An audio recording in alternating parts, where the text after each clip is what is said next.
Hello and welcome back to another episode of Critical Reactions with your host Bryan. We're going to continue on with this week's theme, looking at peak music, some of the best songs that your favorite bands have ever put out. Today we're going to be checking out something from Deftones, the song being Pink Maggit from their White Pony album, which came out in 2000.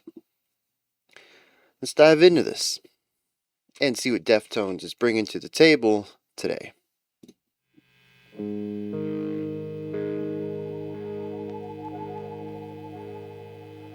I'll stick you little,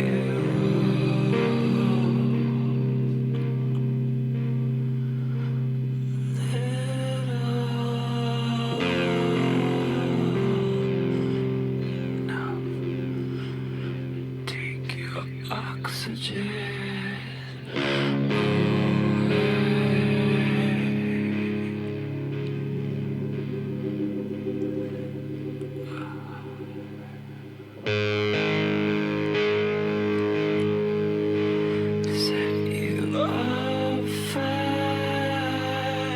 Interesting effects put on everything. The reverb of the vocals has like an oscillating sound to it.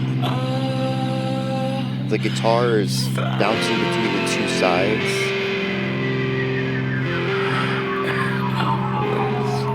There's a clarity when the instrument exists, but the echo, the decay of the sound is what gets modified. It provides clarity and haziness, creating a very evocative but clearly understood atmosphere.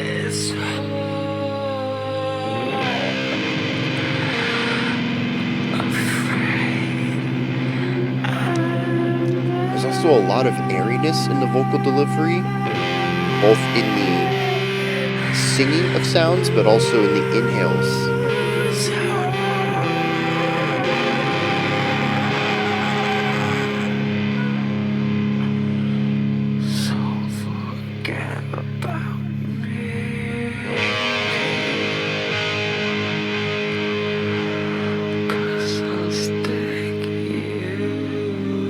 Even just like that, just barely above a whisper, still having a lot of airiness to that delivery there.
In all of this, I mean, even just the chord progression from the guitars, that second chord is full of tension.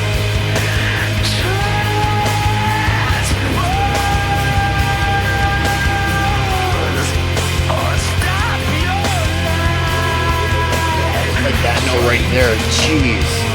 The guitars just add to what the vocals add to what the guitars are already leading into.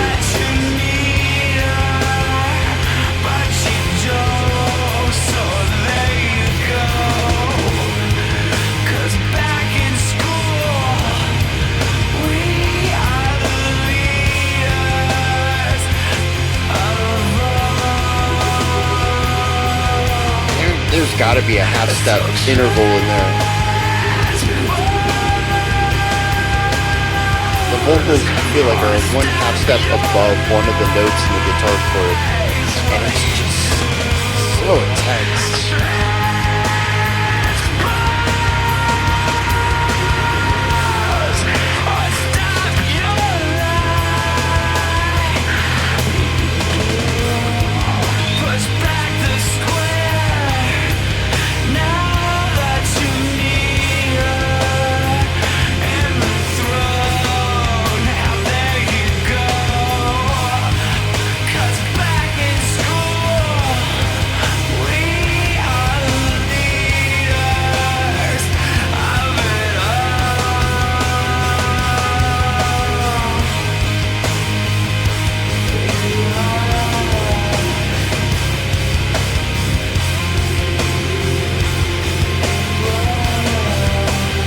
Oh, this is one of the first chord progression changes in a while. And it was a transition into this, I suppose.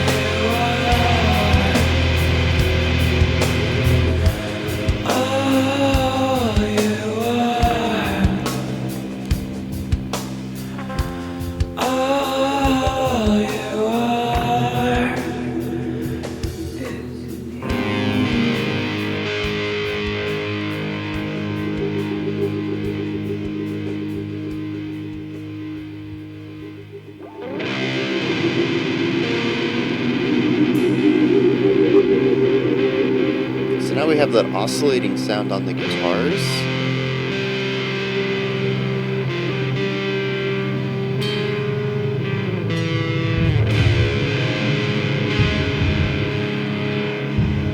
Big drums in the back.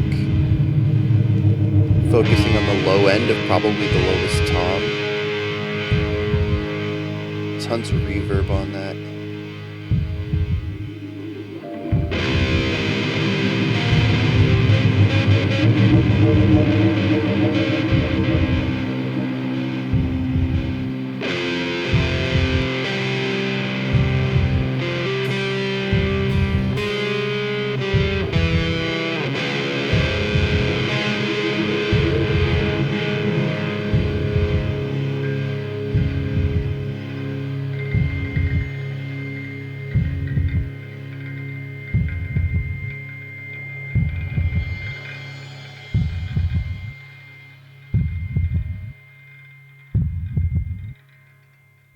Oh, it kind of sounds like a heartbeat, especially with it being all muffled like that.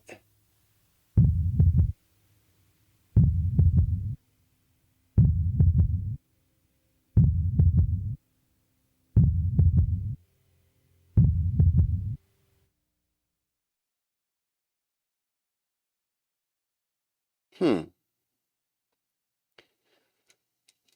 I'm of two minds on this. It is shallow musically. We have the opening guitar riff, short idea that takes us 3 minutes almost into the song. Then we have the next chord progression that takes us to the outro. And then that seemingly linear guitar idea for the final 40-50 seconds of the song before we have the heartbeat fade out. There's not a lot to dig into here. It's a lot of texture and atmosphere, a lot of harmonic ideas, and the vocals, which we'll get to. I think they're exceptionally important for this song. But beyond that, having a melody that I think is worth diving into, there's just not a lot of layers to this. There's not a lot of structure to this. There's not a lot to dig into. But I find it to be effective at what it does. There's a part of me that really enjoys this track because of its intentions and execution more so than my ability to dive into it and learn a new way of writing something, something that's going to enlighten me as a composer. But there's another part of me that I really don't want to use this word because I feel like it's not quite accurate. But there's parts of this, particularly the opening 2.5 minutes, it kind of feels cringy I'm trying to remember, like, this was a 2000s track, and I think if I had found this as a teen, maybe in the mid to late 2000s, I probably would have resonated with a lot of the delivery on this, particularly the beginning. It's exceptionally vulnerable, but it also feels very overdone. Cringe, I don't think is the right word, but I don't think it's campy either. I think it sits somewhere between the two of those, but I think what's most important is that it's done with a level of conviction and passion. They are playing it totally straight, that this extreme emotion on display is what they want to lean into, and not for comedic purposes, but because this is a sonic representation of what they're trying to express. I really appreciate it from that angle, but even when I was listening to it, I just kept thinking that this is very dramatic. Over dramatic, melodramatic, maybe even.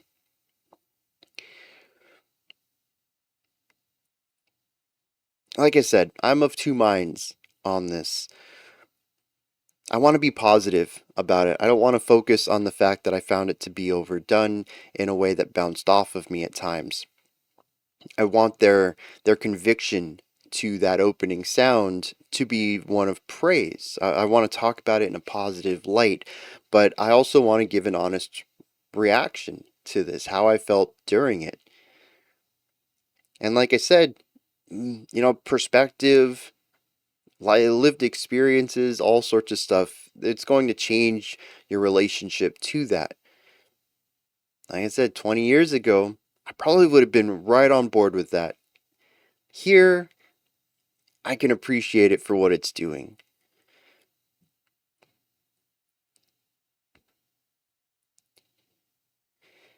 But let's dig into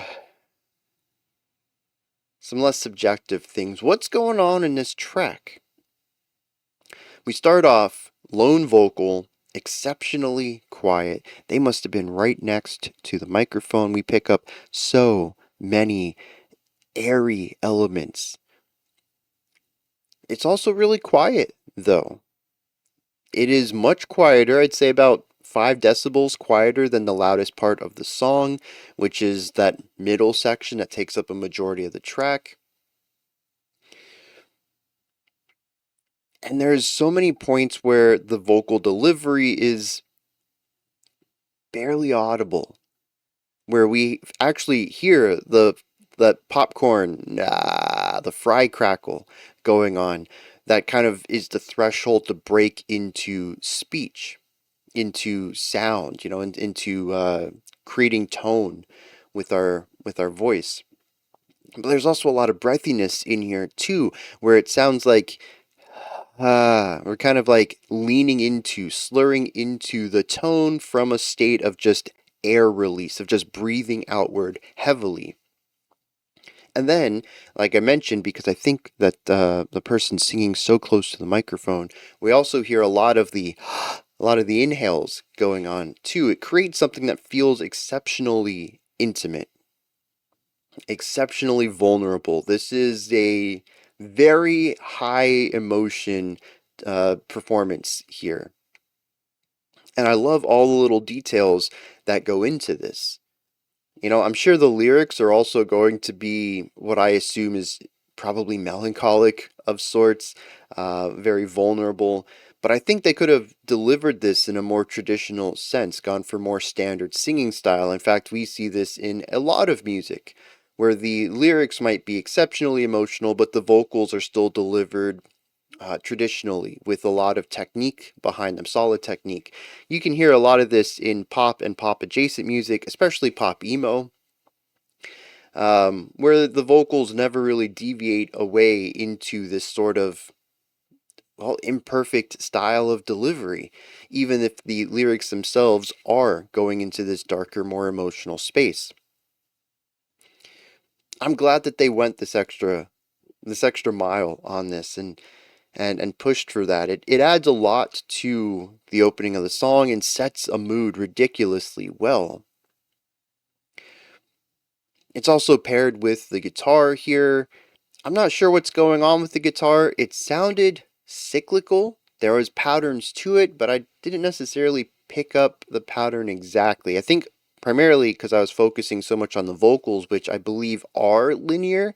It almost feels like there was just a poem in front of them, and they just sang the words however felt right at the time, as long as it stayed in the general rhythm and pulse that the guitar was laying down, as long as it didn't push too far outside of that. But the guitar, there's patterns in there. I didn't pick up on them.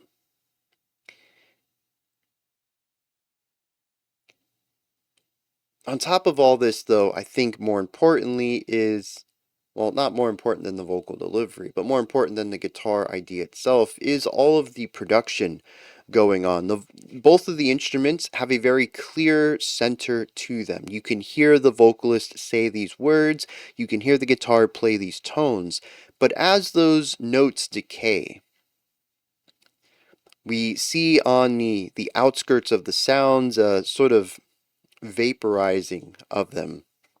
They sort of turn misty and hazy and foggy, lots of reverb going on to do that. And then there's also other things going on. I mentioned that the vocals have a sort of an oscillating sound. The guitar is panning back and forth. The initial hit of the string, the strumming of the string, is placed at a specific point in the track. You can hear it immediately. It is clear. As soon as that note is done being played in its attack, it immediately shifts to this panning sound while, decaying and evaporating. It's an interesting decision. I think it absolutely works at creating something that feels mysterious, hazy. It also feels empty, like being in a black room, complete darkness everywhere except for maybe a light on you. And no matter where you look, it's just darkness. It seems limitless. You know there are walls, you just can't see them. It feels larger than it is. And I think having this massive decay and reverb on everything sells this idea of just being in a seemingly large place that also feels very constrained.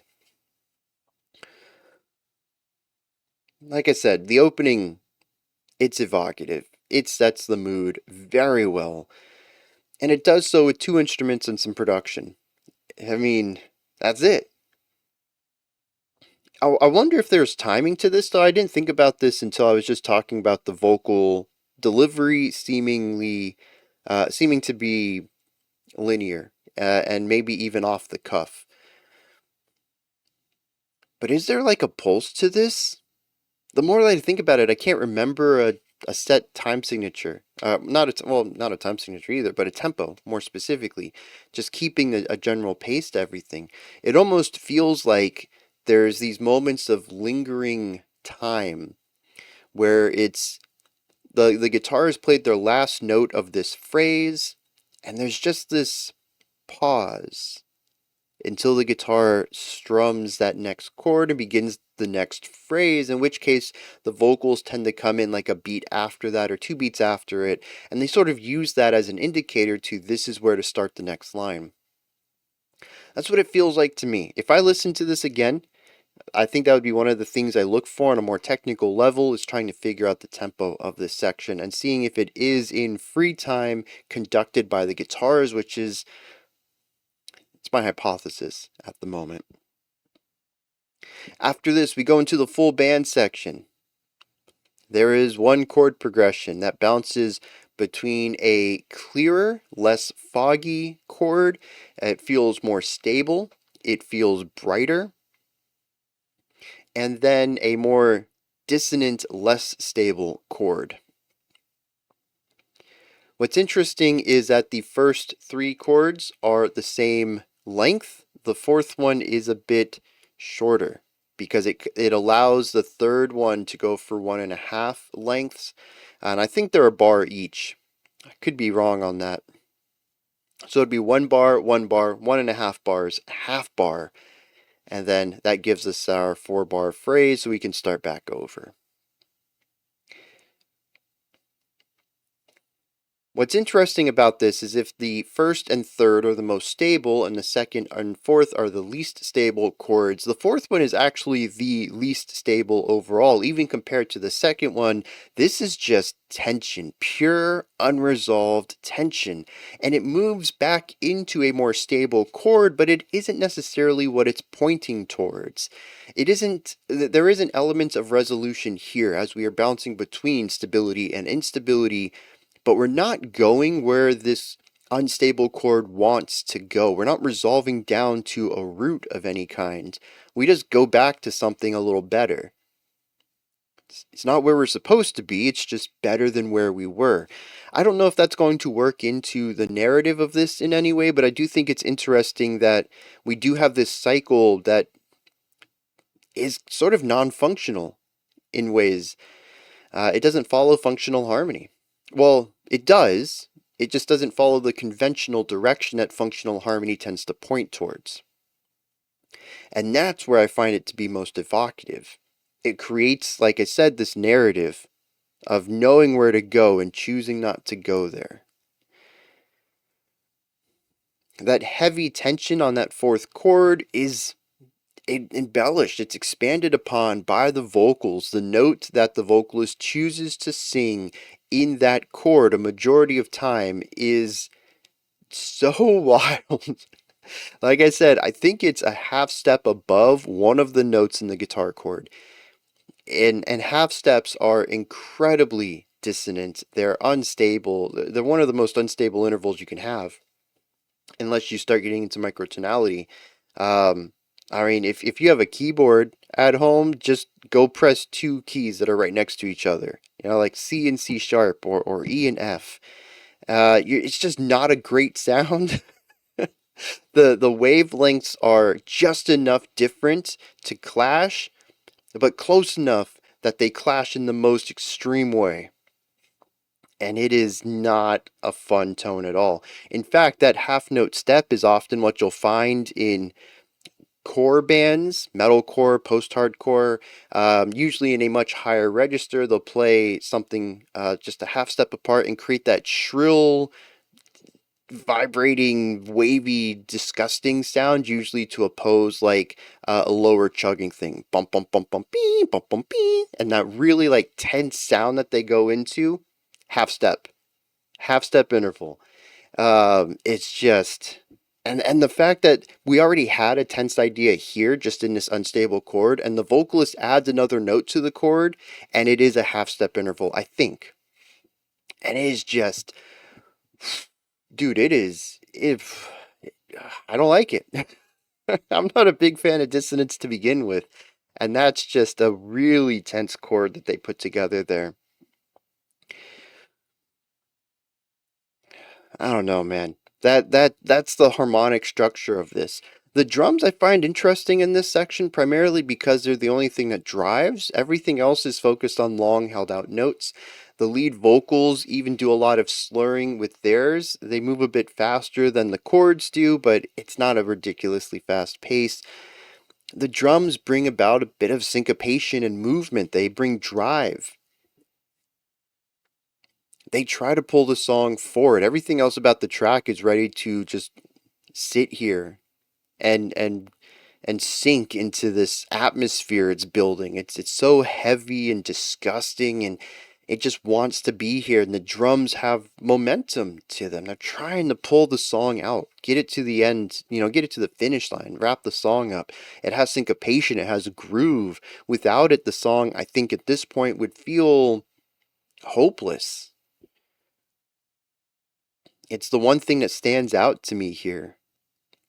It's an interesting idea. Everything else is focused on, playing on the beat. The drums are like, let's play off the beat. Let's get some syncopation. Let's add some groove to this. Let's add some momentum. They have some drum fills in here that I think work really well, trying to ramp the song up, and they get dragged right back down by the atmosphere, by the vocals, by the chords.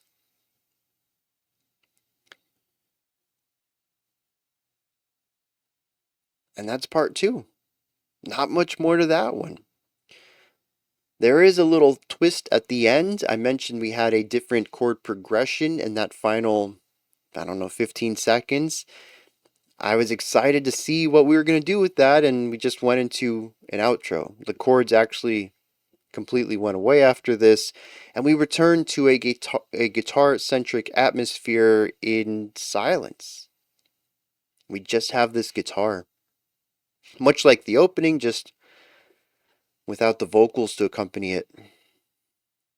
I think this is a fresh melody that the guitar gives us, but we once again have a really oppressive production to it. There is once again a heavy amount of reverb, and I think the oscillating thing was in here too, right? That was on the vocals at the intro. Just feels like a return back to that abyss that we kind of got out of a little bit there in the center of the song. The drums couldn't get us away from it though. We returned back to where we started. This time though with the heartbeat, which I still think is it's got to be the floor tom. It could be a bass kick though, I suppose, just a low drum with a nice rhythmic pattern to it. A lot of the high end EQ'd out, and lower volume and a ton of reverb to sort of muddy it up and muffle it up, make it sound very much like a heartbeat. And then the song ends on just the heartbeat. What does all this mean though? I don't know. It feels depressive, it feels overwhelming, it feels crushed by the weight of something. I think the vocals at the beginning tell you everything you need to know. They can barely produce sound at times. This person is at their lowest, a lack of willpower. I think the middle part showcases this tension, this disgusting atmosphere that could be a representation of how they feel or the space that they feel they're in. Mentally, emotionally, physically, even maybe. It reminds me a lot of Nine Inch Nails' Downward Spiral, which created a lot of disgusting atmospheres which felt slimy and dirty. It's just a really great way of using audio to represent or to invoke images into the listener to describe a space with just sounds. But beyond that, I don't think it's supposed to be doing anything else. I get negativity out of this. I get, I don't know, weight, depression, and not feeling great about things, followed by a heartbeat. I don't know what all that means, but they've done a great job at crafting an atmosphere. It's not just a moody song, it has character to it. And a lot of that comes down to them pushing the sound, pushing the atmosphere, pushing the vocal delivery to extremes that you don't hear normally. We've listened to depressive songs. I've never really talked about, well, I'm not going to say never. I've rarely talked about how the vocal deliveries tie into the depression. We've had some gnarly atmospheres. We've had weighty atmospheres. I mean, post metal, this is what it does in general, is just create weight. This I had more to talk about with the textures of it and the way that it feels. It's about pushing them into something that honestly can be seen as too much, depending on the listener. I mentioned at the beginning of this. But if you don't push yourself, you're just going to sit in that middle realm. Is it going to be bad? No, not at all. You might even create greatness out of it, but it's not going to be unique. Unique is scary. Unique is vulnerable. I'm glad Deftones went for unique on this, though. Let's see what the song's about lyrically. Alright, I don't know. There's only two stanzas here. The verse, the opening, and the chorus, that middle part. The verse, this is the part where the song is at its smallest.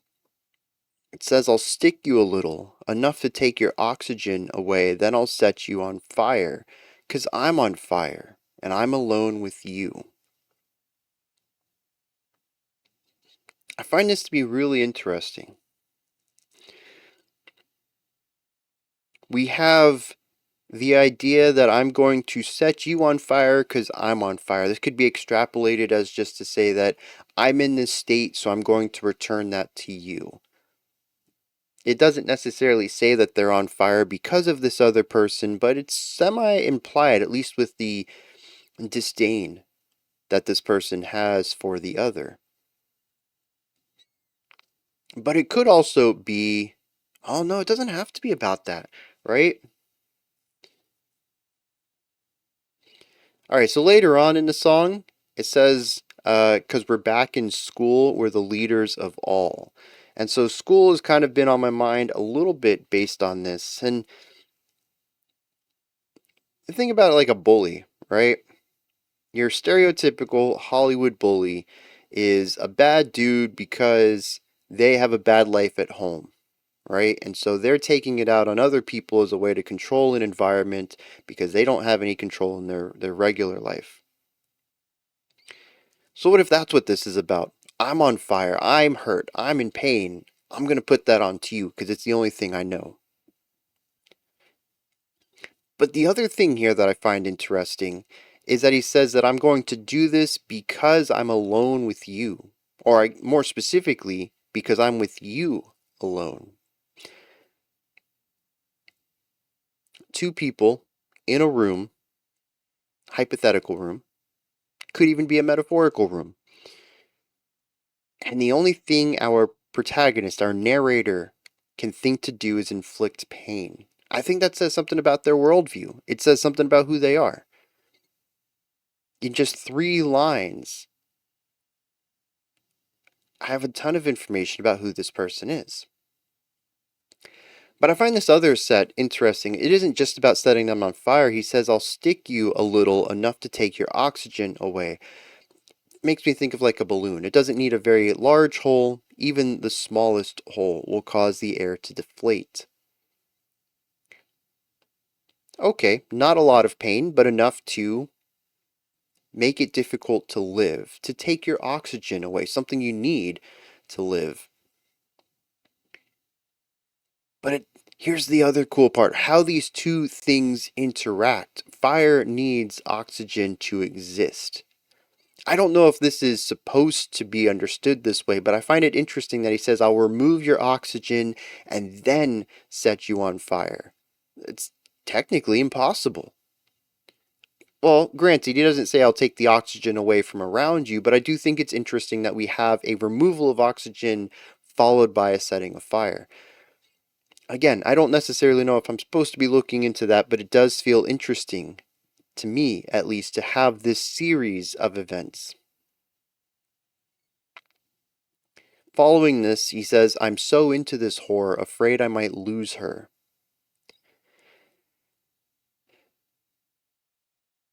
This puts a very interesting spin on the rest of that, assuming that this person he's referring to is who he has put all of this pain on. It implies that it's counterintuitive. He's into this person. He doesn't want to lose them. And yet he's setting them on fire. He's putting all of this pain onto them because they're in pain. To me, it speaks about somebody who has no idea how to interact with people because they don't have any solid examples to learn from. Going back to the bully example, they're recreating the environment they have at home in the school because it's the only way they know how to interact with people. It's what they've been taught you do when you have control. Once again, putting us right into the mind of this character. But right after this, he says, so forget about me, 'cause I'll stick you. Which in a sense makes sense. There's a small part of him, it seems, that is aware that all of this negative behavior is going to make this person leave. But if they don't leave, he's just end up going to harm them. So he says, just forget about me. Go on with your life, because I'm just going to hurt you in the end. Which I think it's interesting I brought up Downward Spiral because these lyrics I think would have fit perfectly fine in there. But then this takes us to the chorus. Pushed back the square. Now that you've kneed her in the throat, well, there you go. Because back in school, we're the leaders of all. Transpose or stop your life is what you do. This jumps all over the place, metaphorically. Pushed back the square, unless we're talking about a literal square, which doesn't make any sense in this. Metaphorically, the only thing I know square of is somebody who's uncool. 2000s, I don't think people were still saying square though. When did this come out? Oh, exactly 2000. Okay. Yeah, I mean, even by then, square would have been a square term to use. That's not something a hip person would have said. Wow. How did I put square and hip together? I should have said a cool person. That's what we would have said in the 2000s. Uh, see, I find that to be interesting. Pushed back the square. Now that you've kneed her in the throat. See, I don't know. We're going back to inflicting pain on this person. I suppose we're just pushing them around. We've kicked them in the throat. And there you go. Because back in school, we're the leaders of all. Who are the leaders in school? I mean, I would assume it would be the adults, the teachers, the principal. But is this supposed to be talking about student council? Is this talking about the bullies? Is it talking about specific cliques? Who are the leaders? I mean, obviously, I think in this context, we have our narrator bullying someone else. Is he saying that the bullies are the leaders? It says transpose or stop your life is what you do. So to transpose means to change, to modify, and stop your life. Take your life, I think, would have been the more standard way of putting that sentence. Stop your life is an interesting phrase there. I wonder if it was purposefully to avoid take your life, which is always, I think, going to be related to suicide, where stop your life, yeah, certainly it has a relationship to suicide there, but you can also take it into a different direction of just stop living. Not in a physical sense, but maybe in an emotional sense.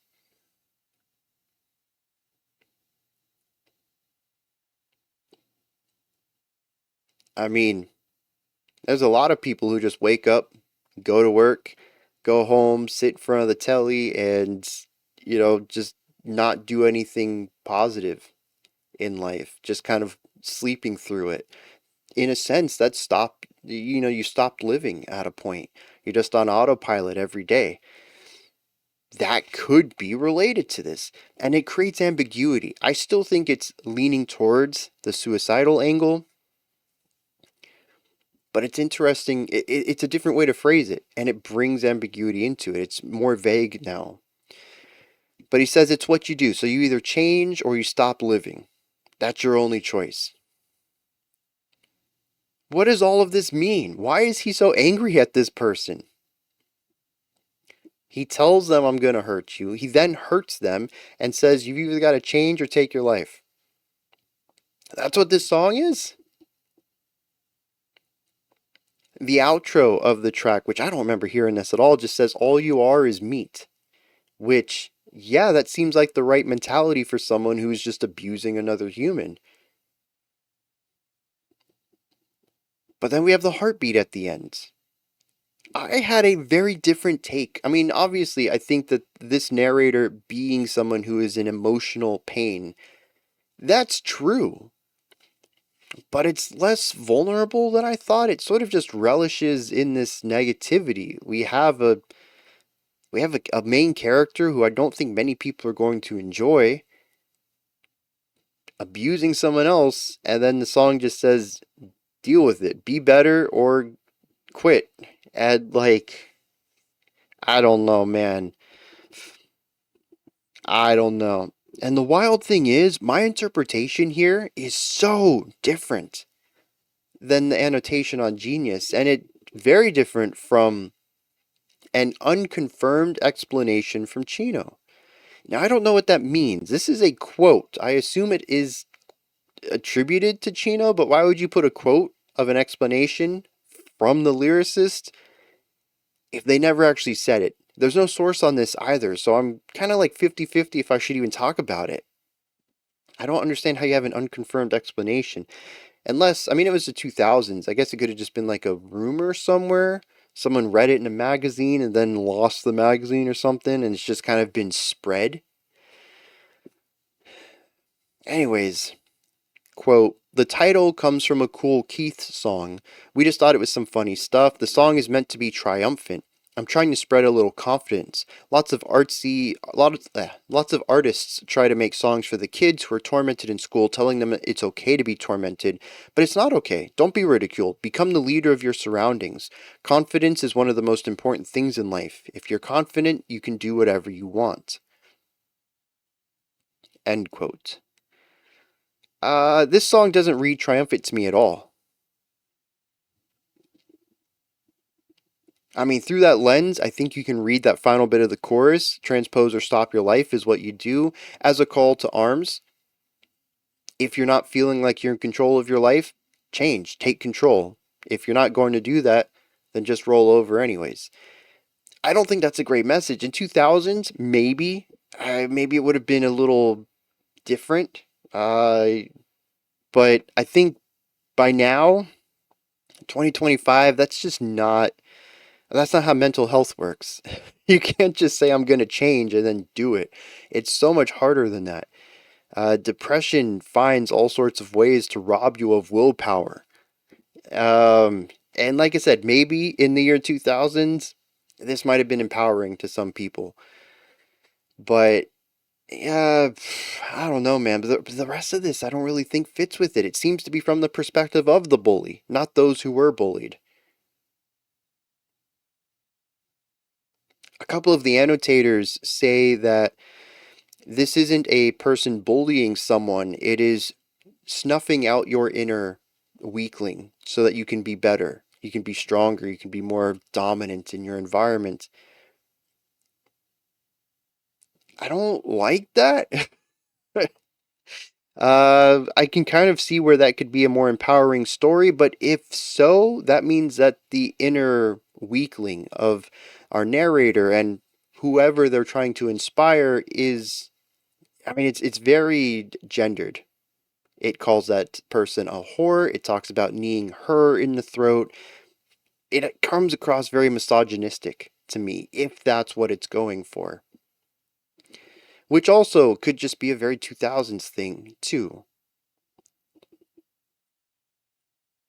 But on that one, I'm less willing to extend an olive branch on. Yeah, I don't know, man. I think there's two things at play here. One is that obviously this thing is a bit dated, but two, my original read on this before I saw an alternative perspective on it was the exact opposite of what the message might have been intended to be, which is not great. I've talked about this in the past, but if your message is vague enough that it can be interpreted as both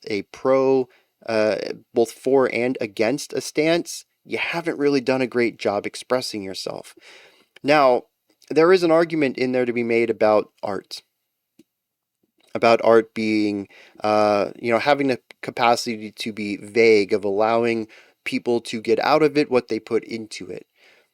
Yes, I don't think every single piece of art needs to be explicit, but on a topic like this, I think it's better to err on the side of being understood and communicated well, rather than it sound like you've created a song that talks about a bully standing above everyone else and saying change or die.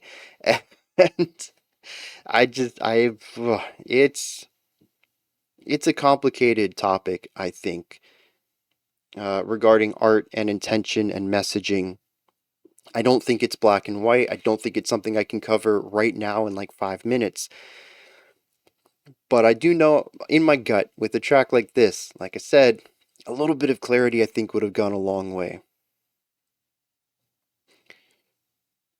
And I think a lot of that comes down to the fact there's a whole 12, 13 lines in here, and that's just not enough to dig into a complex topic like this.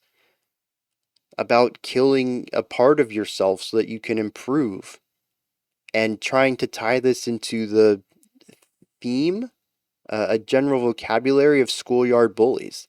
I don't know, man. Lyrically, just this feels a little undercooked to me. Even if I'm willing to say it probably came from a good place, it probably has solid intentions behind it.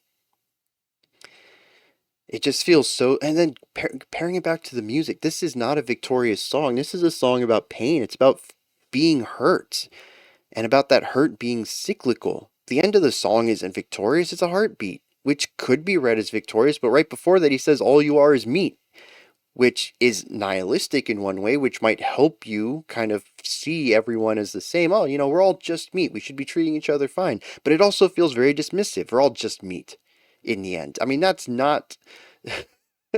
While it can be interpreted as a leveling of the playing field, that we're all just humans, that is not the vocabulary you typically use if you want that to have a positive effect.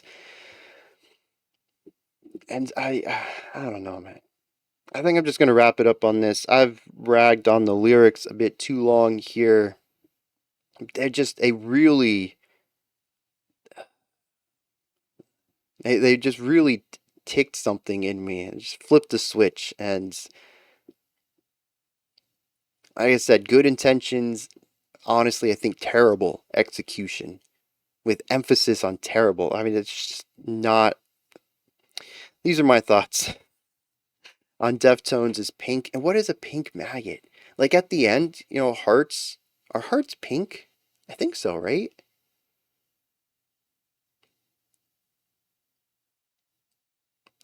The flesh is pink. Is that what it. See, I don't know now. Is this song supposed to be about finding the humanity in people? Being better through that, escaping pain, remembering that we all have hearts, we're all human. I don't know. I don't know where the heartbeat comes in now. I don't know what pink maggot means. And it's spelled wrong too, isn't it? That's not how you spell maggot. I don't. These are my thoughts. Every time I come at it from a new angle, I have more questions, more frustration. What are yours? Did you enjoy this? Is there anything that stood out to you? Anything that you would like to add on to what I said, or correct me on, or give me your own interpretation on? Please put all of that and any other thoughts you have down into the comment section. Above that, in the description box, you'll find a link to Linktree. It takes you here. You can find links to my music, ways to support the channel, a link to the Discord server, and so much more. Above that, if you could, like, subscribe, and ring the bell. I greatly appreciate all three of those. That wraps it up for today, but I'll be back tomorrow, 5 p.m. Eastern Standard Time, 10 p.m. UTC, so we can wrap up this week's theme. Until next time, remember to be critical, not cynical, of the music you listen to, and have a fantastic morning, afternoon, or evening, whenever you choose to watch my videos.